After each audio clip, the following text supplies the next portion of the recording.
먼저 하나님의 말씀, 요한복음 5장 24절에 있는 말씀 우리 한번 다 같이 한번 읽겠습니다. 내가 진실로, 시작. 내가 진실로 너희에게 이르노니 내 말을 듣고 또 나 보내신 이를 믿는 자는 영생을 얻었고 심판에 이르지 아니하나니 사망에서 생명으로 옮겼느니라.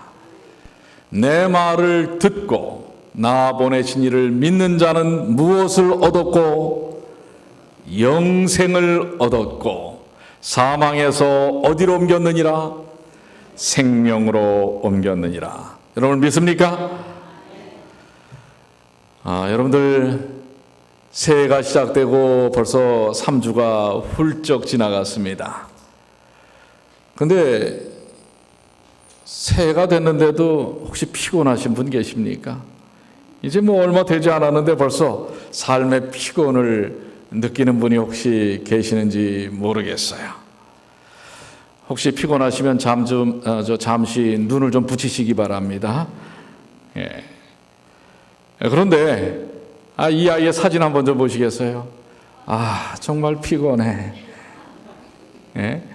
아이가 뭐가 이렇게 피곤하면 가방을 옆에다 딱 받쳐놓고선 앉아가지고선 머리를 받치면서 피곤해. 요즘 아이들이 더 피곤하다고 하지요. 네. 우리 홍숙 집사님 우리 손주 아마 학원을 5-6개는 다닐 거예요. 그죠? 근데 이 8살 밖에 아이만 피곤한 게 아니에요. 그 아이 데려다주고 데리고 오는 우리 할아버지 얼마나 피곤한지 모르세요. 오늘 그래서 또 못 나오셨죠? 손주 때문에. 정말 피곤하다.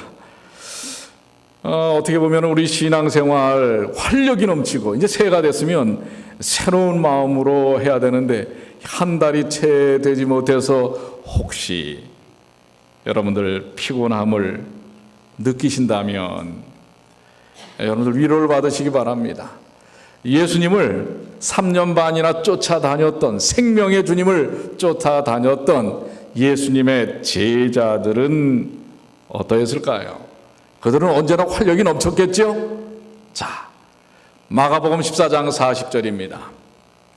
다시 오사 보신즉 저희가 자니 이는 저희 눈이 심히 뭐함이라? 피곤함이라. 그냥 피곤도 안 해요. 아주 그냥 눈꺼풀이 아주 그냥 천근 만근으로 지금 쭉 떨어져 있는 것입니다. 저희가 예수께 무엇으로 대답할 줄을 알지 못하더라. 사실 예수님은 지금 마지막 십자가 지시기 마지막 그 첫날입니다. 그런데 이 정말 위급한 그러한 순간에 예수님은 정말 피땀 흘리는 이 인류를 구원하기 위한 중보의 기도를 하고 계시는데, 그리고 그 무거운 짐들을 어떻게 감당해야 할지 그러고 계시는 순간에 제자들은 어떻게 하고 있어요?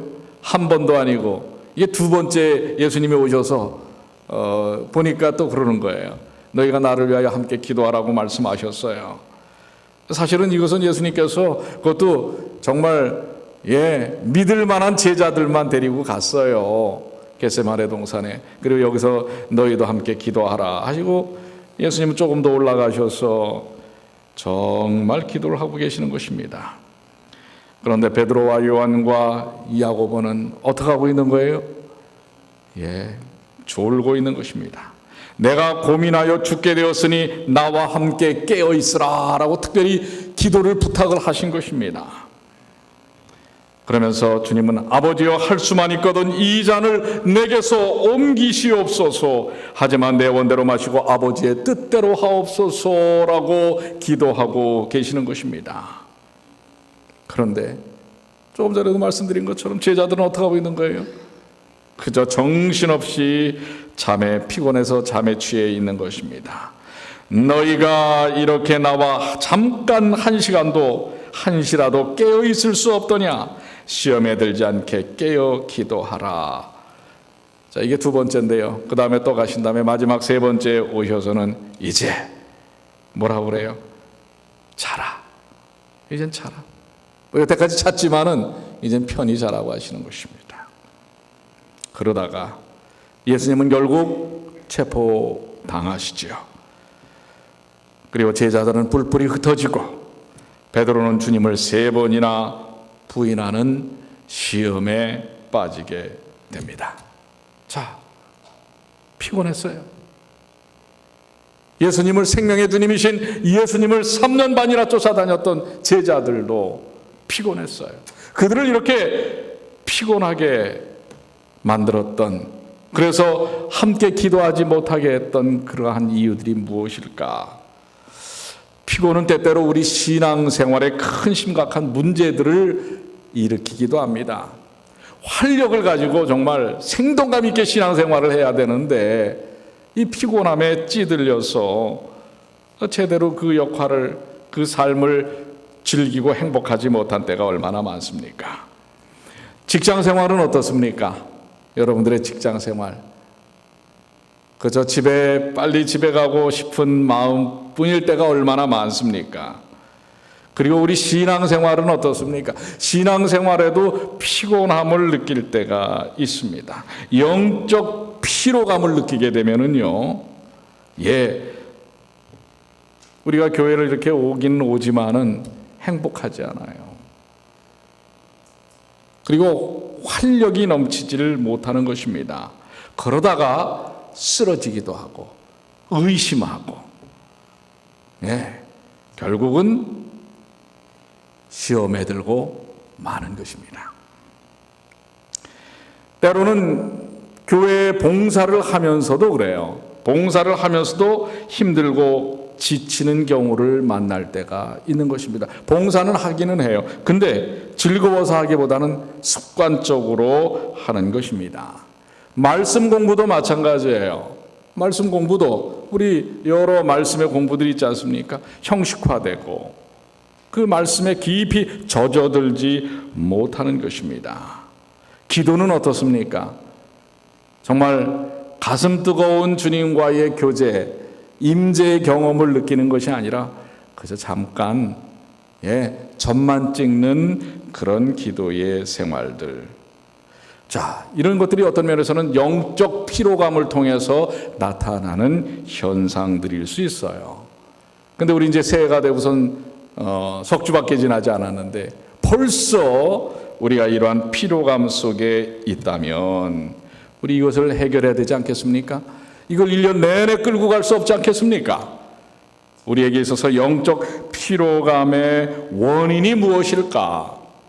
또한 우리의 삶에 있어서의 피로감의 원인이 무엇일까? 성경은 이렇게 말씀하고 계세요. 야고보서 1장 14절로 15절에 한번 다 같이 읽어볼까요? 오직, 자, 영적 피로감의 첫 번째 이유를 한번 우리가 살펴봅니다. 오직, 시작. 오직 각 사람이 시험을 받는 것은 자기 욕심에 끌려 미혹됨이니 욕심이 잉태한 즉 죄를 낳고 죄가 장성한 즉 무엇을 낳느니라? 아까 예수 그리스도를 믿는 자는 영생을 얻었고 사망에서 어디로 옮겼다고 그랬어요?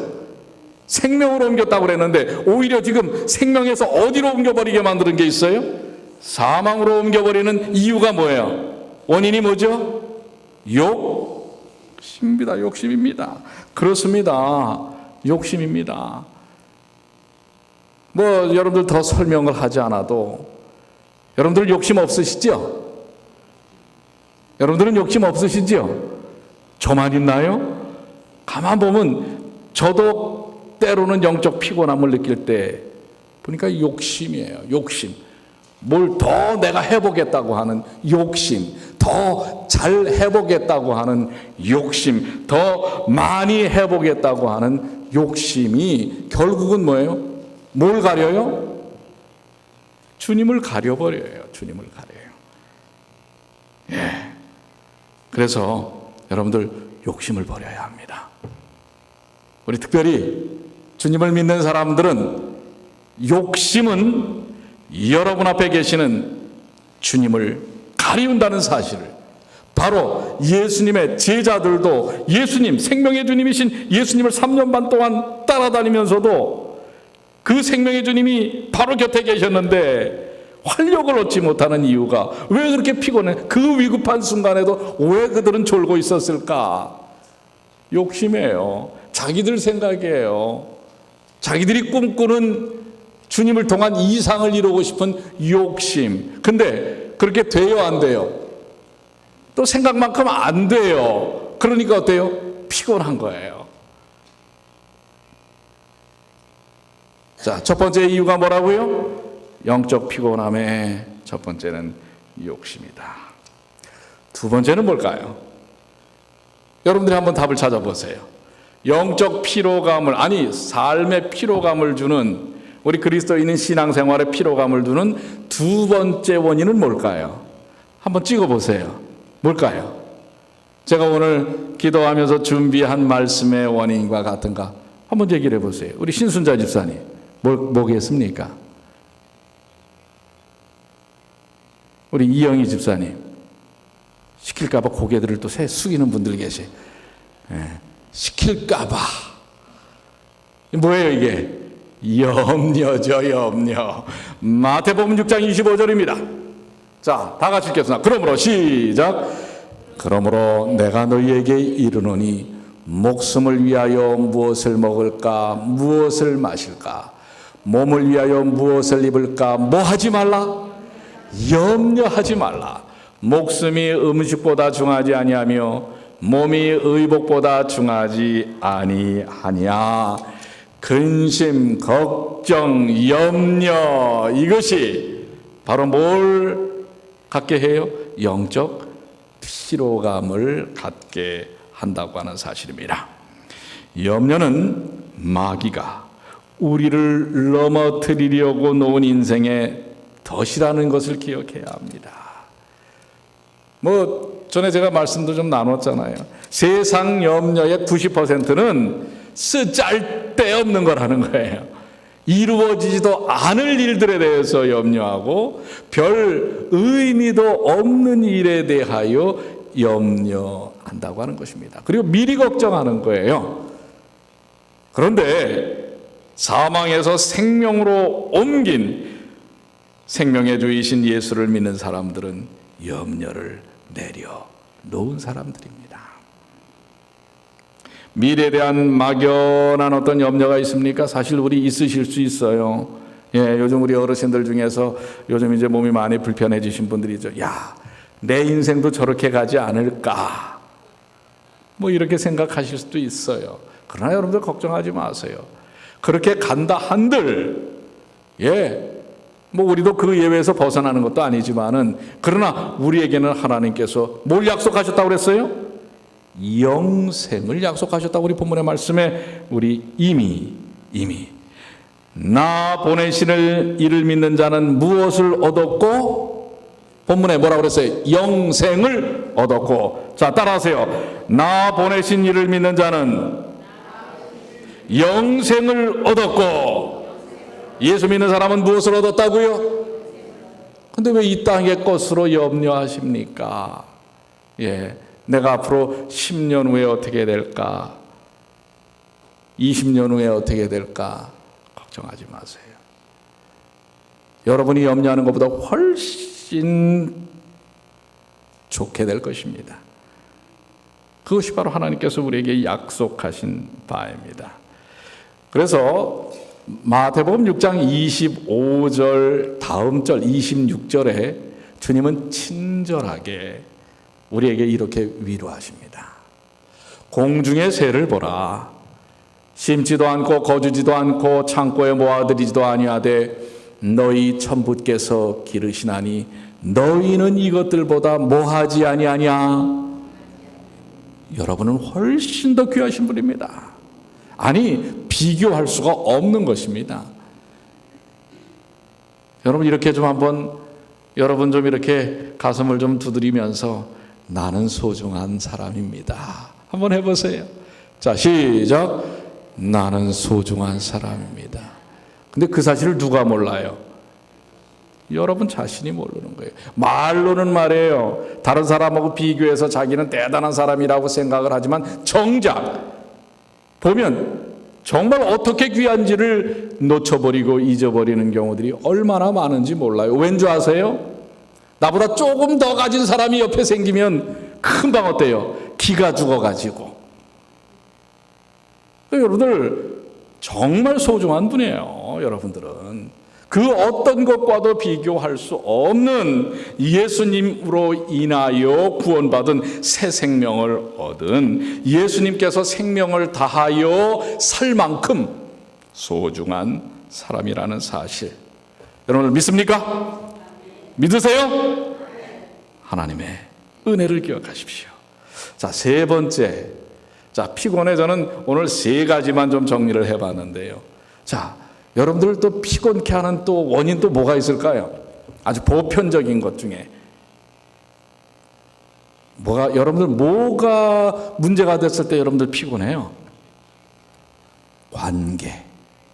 관계가 깨어지면 피곤합니다. 그렇습니까? 안 그렇습니까? 특별히 하나님과의 관계, 인간과의 관계도 그렇습니다. 그런데 하나님과의 관계가 깨지면 정말 여러분들 피곤합니다. 왜요? 죄의 속박 속에 놓이게 되기 때문에 그래요. 그래서 마태복음 5장 24절에 예물을 제단 앞에 두고 먼저 가서 형제와 화목하고 그 후에 와서 예물을 드리라. 그러니까 여러분들 예배 드리시기 전에 하나님과의 관계 개선 전에 그 마음속에 뭔가 관계가 흐트러짐이 있으면 그것이 정리되어야 한다는 이야기입니다. 물론 그 힘은 여러분 스스로가 가질 수는 없어요. 그것마저도 화목제물로 이 땅에 오신 예수님의 모본을 따라 예수님을 바라볼 때 예수님께서 그 능력을 주시는 것입니다. 관계가 틀어지면 여러분들 어떻습니까? 관계가 틀어지면 행복해요? 예. 관계가 틀어지면, 자, 부부 관계가 틀어지면, 부모와 자식과의 관계가 틀어지면, 형제들과의 관계가 틀어지면, 여러분들 형제들과의 관계가 틀어지면요, 꼴도 보기 싫지 않습니까? 같은 어머니 뱃속에 나와서도 관계가 틀어지면요, 정말 원수보다도 더해요. 관계가 깨지면 그렇습니다. 우리 직장 상사와의, 직장 동료와의 관계가 깨져 보십시오. 우리 교인들, 성도들 간의 관계가 깨져 보십시오. 행복할까요? 사실 대부분 교회 안 나오는 사람들, 시험 받는 사람들의 대부분이 뭐냐면 교회 안에서의 관계가 깨어지면 교회 안 나와요. 그래서 하나님께서 뭐라고 그래요? 형제와 화목하고, 이 화목해 하는 것이 얼마나 중요한 것인지. 그러니까 우리가 영적으로 피곤을 느끼는 이유는 관계가 깨지면 그렇습니다. 하나님과의 관계, 사람과의 관계가 깨어지면 그러하다는 사실입니다. 자, 그러면 문제 이유들은 알았어요. 그럼 이 문제를 어떻게 해결할까요?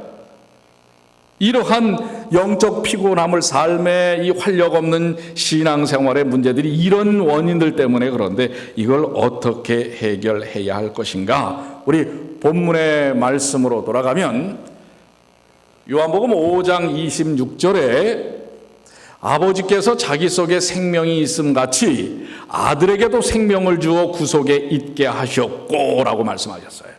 자, 하나님 아버지께 생명이 있습니다. 그 생명을 창조를 통해서 우리에게 주셨어요. 그런데 바로 예수 그리스도께서 죄로 말미암아 망가져버린, 사망으로 돌아버린 우리의 삶에 다시 이 땅에 오셔갖고 십자가로 인하여 그분 안에 또 아버지의 생명이 있기 때문에 우리에게 재창조의 십자가를 통하여 놀라운 생명을 주신 거예요. 그래서 사망에서 어디로 옮겼단 말이에요?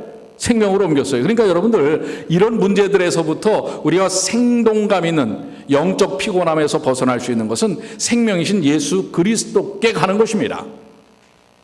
그런데 뭐라고 또 주님이 말씀하시냐면 40절에 보면 그러나 너희가 영생을 얻기 위하여 내게 오기를 원치 아니하는도다 그랬단 말이에요. 생명이신 예수님께로 다가서지 않는 거예요. 그렇기 때문에 여러분들 이 영적 피곤함이 풀리지 않는 것입니다. 예수님께 오지 않는 것은 어떻게 보면 그분을 원치 않는 것입니다. 욕심, 염려, 불화 이런 죄의 노예로 그리스도와는 더 밀접하게 이런 그 욕심에 빠져 있고 염려에 빠져 있고 불화한 관계 속에, 불화한 관계도 다 사실은 뭐예요? 욕심, 이기심 속에서 나타나는 것들이에요. 그런데 이런 것에 빠져 있으면 예수님께로 나아갈 필요를 느끼지 못한다고 하는 것입니다. 때로 우리는 이렇게 얘기를 하죠. 나는 교회 다닙니다. 그리고 안식일마다 교회에 열심히 가서 예배를 드립니다. 이것으로 만족하시려고 하면 될까요? 안 될까요? 이건 누구도 했던 거예요? 바리새인들도 했던 거예요. 바리새인들의 삶 속에 예수가 있었어요? 없었어요. 우리들의 삶 속에도 혹 형식적으로만 수십 년을 교회를 왔다 갔다 했지만은 정말 예수 그리스도께서 내 삶 속에 진정으로 영향력을 미치는 삶의 우선순위로 다가서지 않으면 여러분 그 형식적인 형식 때문에 이 문제가 해결되지는 않는다고 하는 것입니다. 그래서 구약의 예레미야 17장 7절로 9절에 말씀하십니다. 그러나 무릇 여호와를 의지하며 여호와를 의뢰하는 그 사람은 복을 받을 것이다. 분명한 것이죠. 아까 우리 본문의 말씀과 같습니다. 예수 그리스도를 믿으면 영생을 얻는다고 얘기했어요. 사망에서 생명으로 옮긴다고 말씀하셨어요. 여호와 하나님을 의지하면 구약에도 똑같은 논조의 말씀입니다. 그러면서 받는 축복이 뭔가? 그는 물가에 심기운 나무가 그 뿌리를 강변에 뻗치고 활력이 있는 것이죠. 더위가 올지라도 두려워 아니하며 그 입이 청청하며 가무는 해에도 걱정이 없고, 그러니까 이 가물어도요, 가뭄에도 이런 나무는 해를 입지 않는 것입니다. 결실이 그치지 아니함 같으리라. 활력이 있는 인생의 결과를 맺게 된다고 하는 거예요. 소위 말하면 우리 신약에서 갈라디아서에 말씀하시는 성령의 열매를 맺히게 된다는 거예요. 그런데 9절입니다. 만물보다 거짓되고 심히 부패한 것은 마음이라.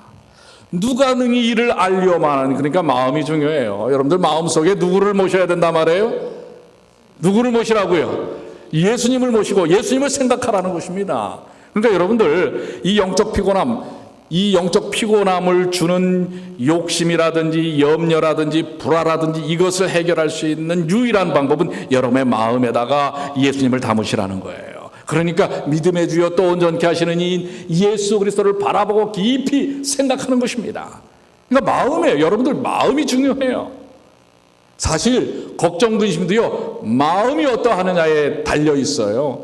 걱정 근심 막 하다가도 그래, 이거는 바로 사단이 내게 주는 올무야 라고 생각하시고 무릎을 탁 꿇고 주님, 제가 주님을 바라봅니다. 아니 이 모든 것 다 주님께서 이미 사망에서 생명으로 옮기셨는데 내가 왜 이렇게 염려합니까? 라고 하는 마음의 확신을 갖기 시작할 때 여러분이 조금 전까지 가졌던 모든 그 답답하고, 여러분들 조금 전까지 염려와 근심 걱정을 가지면 여러분들 암이 생기는 거예요. 그리고 그 마음속에 이런 응어리들이, 근데 이게 쌓이면 한국에만 있는 병이 있어요. 그게 뭐예요? 용어적으로 물론 그 병이 있긴 있어요. 스트레스에 의한 거지만 이 한국에서만 아주 유명한 단 한 글자, 조금 전에 얘기했잖아요. 무슨 병? 화병. 화병 걸리는 거예요. 화병. 그러니까 여러분들 화병에서 벗어날 수 있는 유일한 방법은 여러분의 마음속에 누구를 모시라. 근데 모시려면 어떻게 하라? 생각해야죠. 그분을 묵상해야죠. 그분을 찾아야죠. 근데 여러분들 도대체 얼만큼 찾으세요? 여러분의 마음속에 예수님을 얼마나, 지난 3주 동안 여러분의 마음속에 예수님을 얼마나 담으셨어요? 하루 시간 속에 예수님을 생각을 얼마나 많이 하세요? 사랑하면은요, 여러분들 청춘 남녀들이 사랑할 때 어때요? 오로지 누구 생각밖에 안 나요. 뭐 안 해보신 것처럼 그래요. 여러분 사랑에 빠져보셨을 때 오로지 누구밖에 생각 안 나요? 그 상대 피앙새만 생각이 나잖아요. 그래서 어떻게 해요? 왔다 갔다 하잖아요. 데려다 주고 데리고 오고. 정우태 집사님 그랬어요? 안 그랬어? 몇 번이나 그랬는지 모르겠어. 데려다주고 데리고 오고 헤어지기 싫어. 이렇게 되는 거예요. 예수님을 마음에 그렇게 좀 품어보세요. 여러분들, 이 영적 피곤함이 한 방에 날아가 버립니다. 예수님과 여러분들 사랑에 빠져 보시길 바랍니다.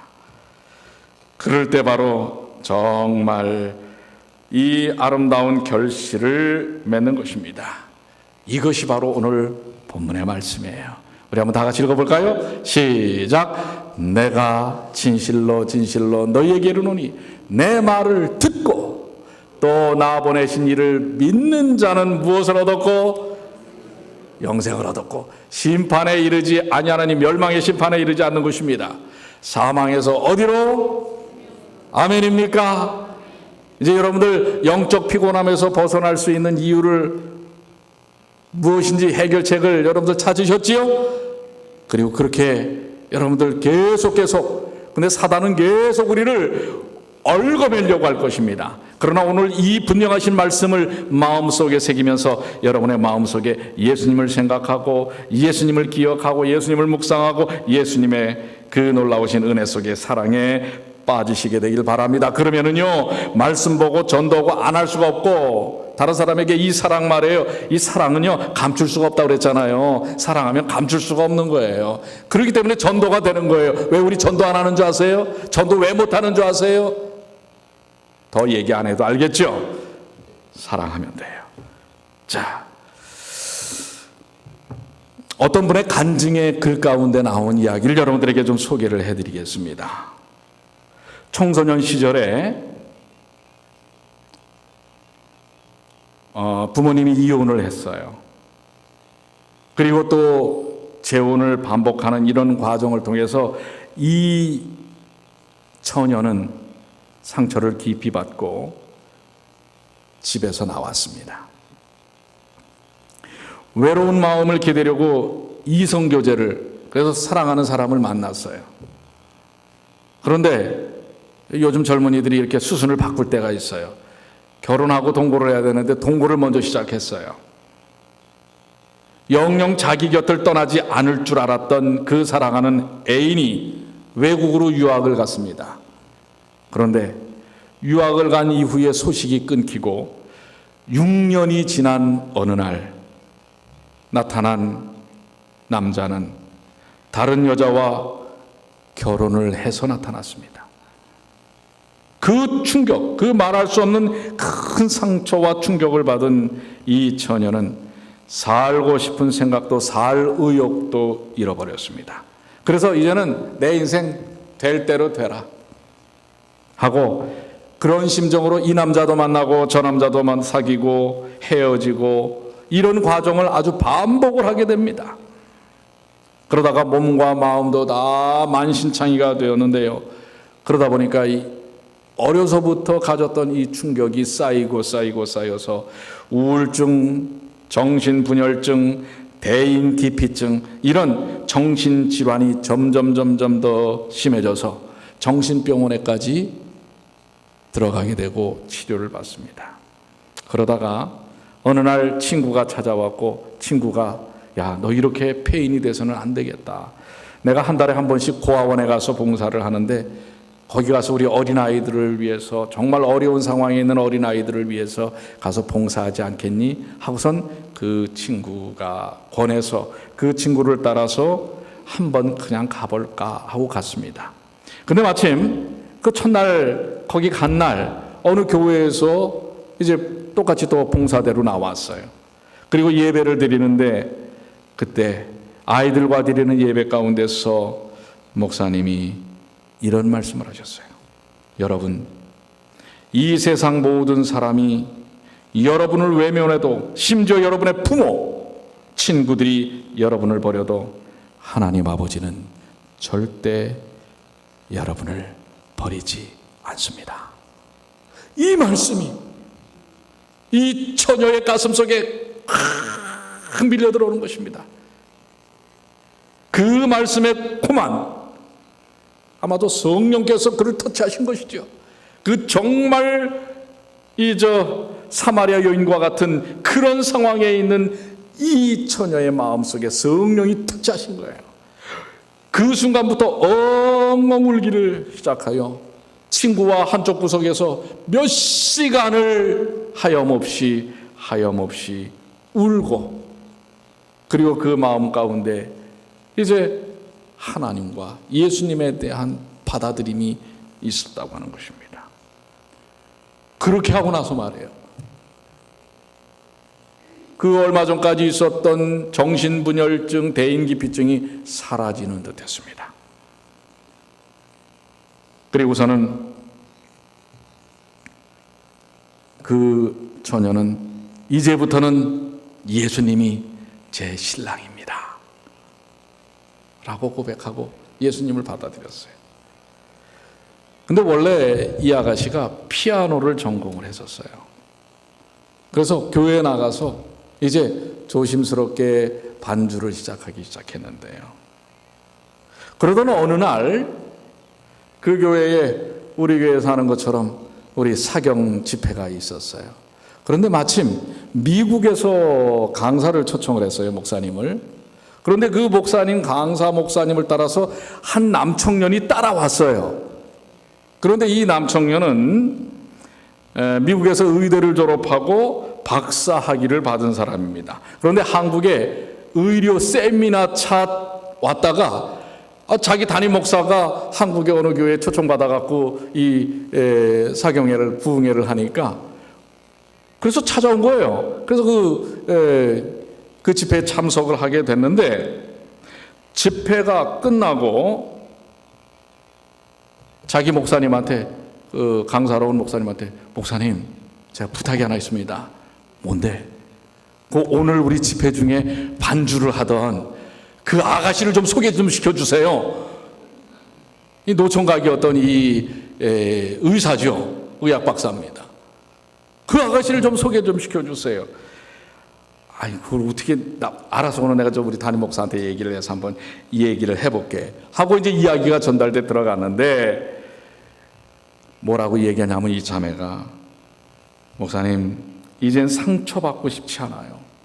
저는 모든 사람에게 거절당하고 버림을 받았어요. 예수님을 만나서 다시 생명을 얻고 살았는데 더 이상 상처 입고 사람들에 의하여 흔들리고 이렇게 좌절하고 낙망하고 싶지 않습니다 라고 거절했어요. 그런데 이 청년이 말해요, 이 의사가, 젊은 이 의사가, 노총각이, 그래도 좀 만나게 해주세요. 그래서 여러 시간 목사님의 설득을 통해서 이 여청년이 이 의사를 만나기로 했습니다. 그래서 만났는데 이 여청년은 만나자마자 자기가 어떤 삶을 살았는지 과거에 대한 모든 이야기들을 다 했습니다. 자기의 허물까지도, 저는 이런 사람입니다, 그럼에도 저를 만나시겠습니까? 그랬더니 이 총각의 대답이 걸작해요. 그 모든 이야기를 다 진중하게 듣더니, 그래서 내가 당신 곁에 있어야 될 것 같습니다. 그래서 당신이 그러했던 인생을 살았기 때문에 당신에게는 내가 필요합니다. 지가 더 좋아하면서. 결국 이 두 사람은 어떻게 됐을까요? 결혼을 해서 미국으로 왔습니다. 그리고 행복하게 지금 잘 살아요. 잘 사는데, 남편은, 이 의사의 남편은요, 아내를 보면서 정말 감동을 받아요. 왠지 아세요? 새벽까지 일을 하다가 들어가 보면 아내가 자지를 않고 저 거실 구석에 무릎을 꿇고 남편을 위하여 울며 기도하는 것입니다. 그 모습을 본 거예요, 여러 차례. 우리 남편 수술 잘하게 해달라, 환자가 건강하게 회복될 수 있도록 수술 잘하게 해달라고. 이런 이 서로가 정말 사랑하고 위하는 아내와 남편을 주신 하나님께 진심으로 감사를 하고 삽니다.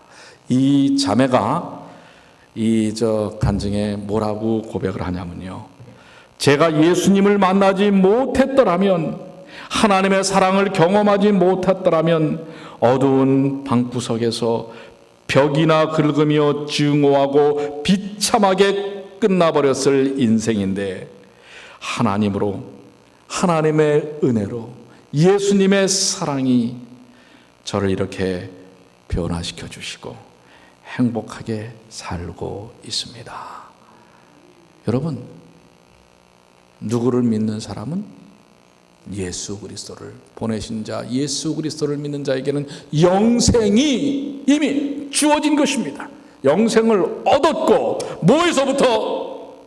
사망에서부터 어디로? 생명으로 옮겼느니라. 아멘입니까? 오늘 여러분도 그렇습니까? 혹 여러분 그동안 영적인 피곤함을 느끼셨다면, 나를 얽매였던 욕심, 염려, 근심, 걱정, 삶의 여러 불화들 다 이미 그것 때문에 십자가를 짊어지신 주님으로 인하여 사망에서 생명을 주신 주님을 기억하시길 바랍니다. 이 고백이 여러분의 고백이 되시길 바랍니다. 이 자매의 고백이 갈라디아 2장 20절에 바울의 고백이고, 이 바울의 고백이 저와 여러분의 고백입니다. 내가, 다 같이 시작. 내가 그리스도와 함께 십자가에 못 박혔나니 그런즉 이제는 내가 사는 것이 아니요 오직 내 안에 그리스도께서 사시는 것이라. 이제 내가 육체 가운데 사는 것은 나를 사랑하사 나를 위하여 자기 자신을 버리신 하나님의 아들을 믿는 믿음 안에서 사는 것이라. 아멘. 오늘 우리를 주님은 사망에서 생명으로 옮기셨습니다. 피곤함에서 활력으로 바꿔주신 것입니다. 이 삶을 사시게 되길 바랍니다. 저는 마지막으로 한 시를 여러분에게 읽어드리고 마치려고 합니다. 최용호 시인이 쓴 예수님 때문에 라고 하는 시입니다. 너무 좋아요. 너무. 뭐라고 얘기합니까? 예수님 때문에 기분이 좋습니다. 예수님 때문에 힘이 납니다. 예수님 때문에 껄껄껄 웃습니다. 예수님 때문에 얼마든지 양보합니다. 예수님 때문에 다 용서합니다. 예수님 때문에 덩실덩실 춤을 춥니다. 여러분 좀 춤 좀 치시기 바랍니다. 예수님 때문에. 예수님 때문에 휘파람을 붑니다. 예수님 때문에 온 맘 다해 사랑합니다. 예수님 때문에 뭔 맛이 나요? 살맛이 납니다. 예수님 때문에 나는 죽어도 좋습니다. 아멘입니까? 여러분 이렇게 사시길 원하십니까? 예수님 때문에 이렇게 고백하시길 바랍니다. 그런데 이 최용호 시인은 마지막 한마디를 더 하고 있어요. 다른 이유는 없습니다. 오직 한 분, 예수님 때문에. 돈 때문이 아니에요. 뭐 때문이 아니에요. 누구 때문에? 예수님 때문에. 기도하겠습니다. 하늘에 계신 아버지 하나님,